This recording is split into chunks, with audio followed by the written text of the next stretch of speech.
this video I want to have a look at this famous blues chord sequence.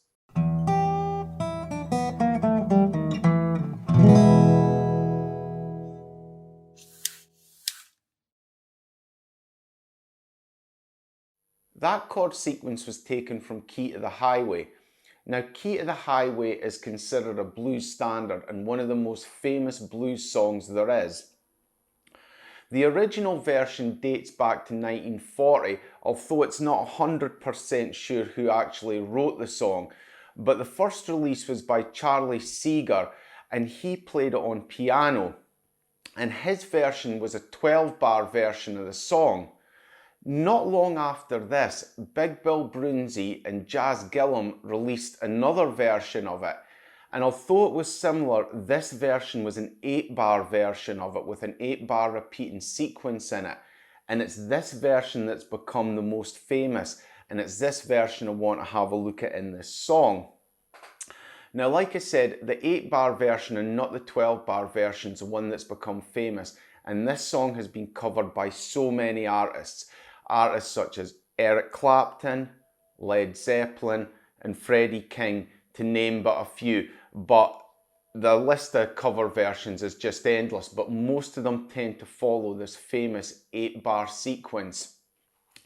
So that's what I want to have a look at now in this video. I want to have a look at this famous 8-bar sequence that underpins Key to the Highway. Now, Key to the Highway is one of the most famous blues songs there is. If you haven't heard it, just go and do a quick search around and you'll soon find many versions of it. I've even got a version of it from a previous video and the link's up here if you want to try playing along it yourself. I might even do another version in a future video. But one thing about nearly all these versions you'll hear is they'll all use the same 8-bar repeating chord sequence within them, and it's this 8-bar repeating sequence that I want to have a look at. Now, 8-bar sequences aren't the most common in blues. What you're used to is the standard 12-bar sequence, which uses 3 chords across 12 bars that just repeats.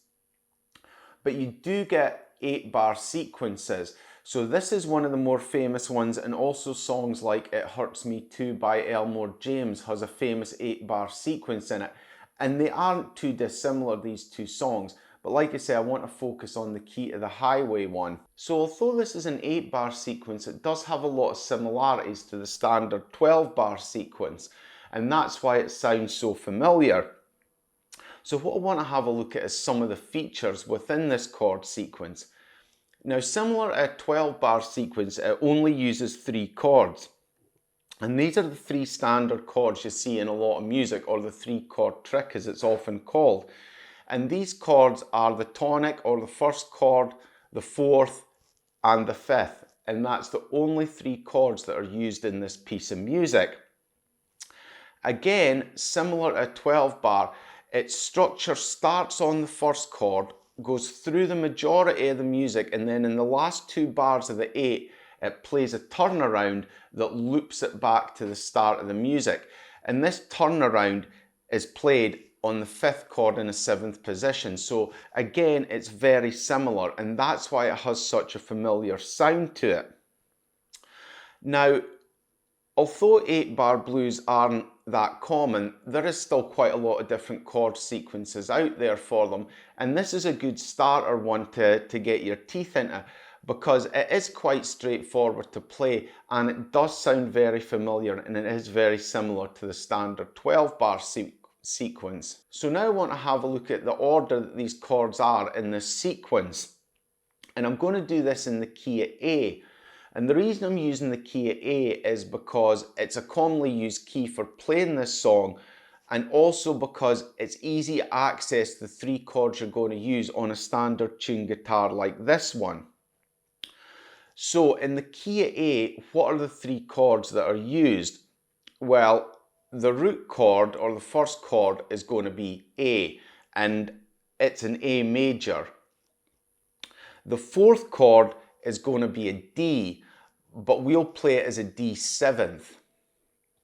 And the fifth chord is going to be an E, and again we'll play this as a seventh, so this will be an E seventh. So the three chords we're going to use are A, D seventh and E seventh.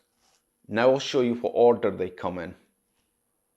Okay, so the first bar of the music's played over an A chord. The second bar's played over an E seventh. The third and fourth bars are both played with a D seventh. The fifth bar is back to the A chord. The sixth bar is an E seventh again. And now this is where it changes slightly. The last two bars, the seventh and eighth bars, have four chords in them. So there's two chords in each bar, changing halfway through. And this is the turnaround section.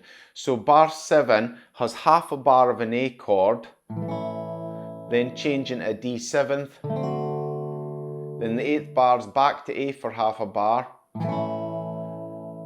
and then half a bar at E seventh. And it's these shorter bits that make up the turnaround section. So that's the basic 8-bar structure that loops through the entire song. So I'll just play this through for you.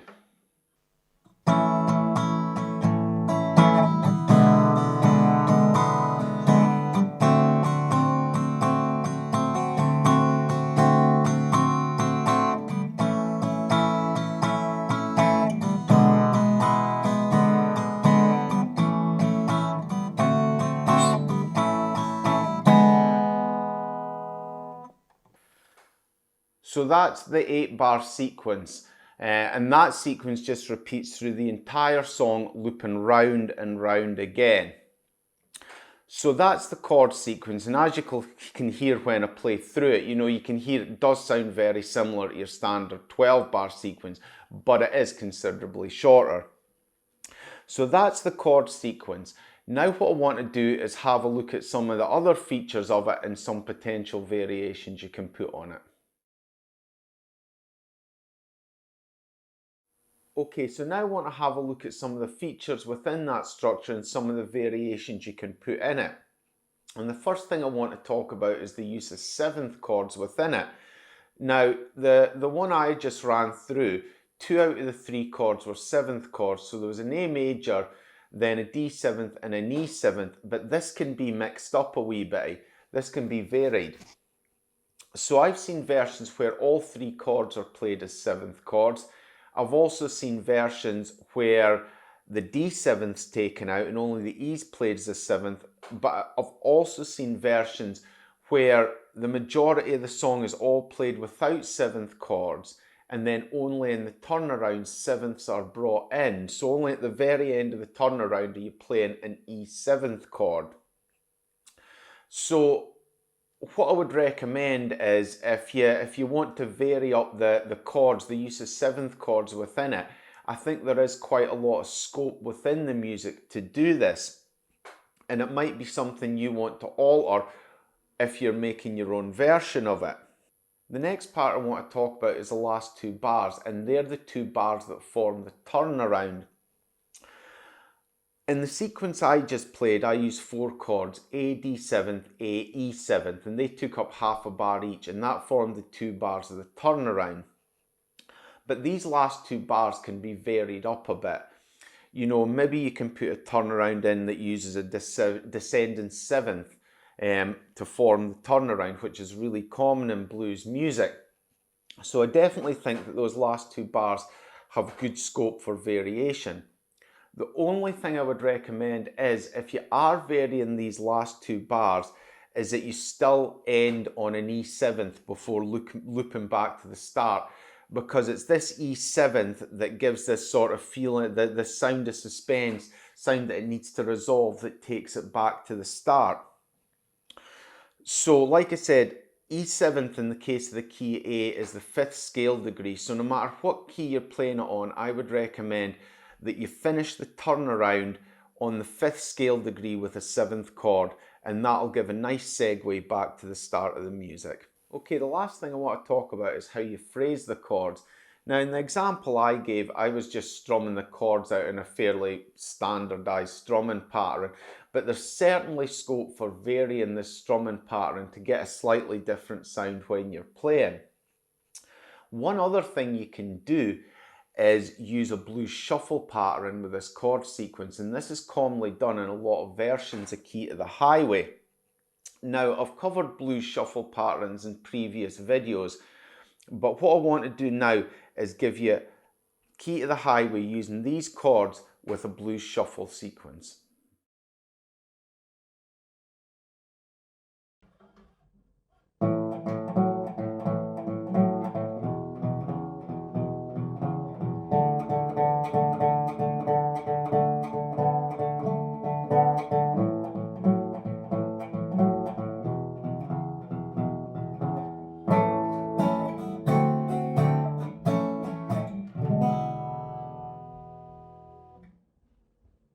Okay, so that was it played using a blues shuffle sequence.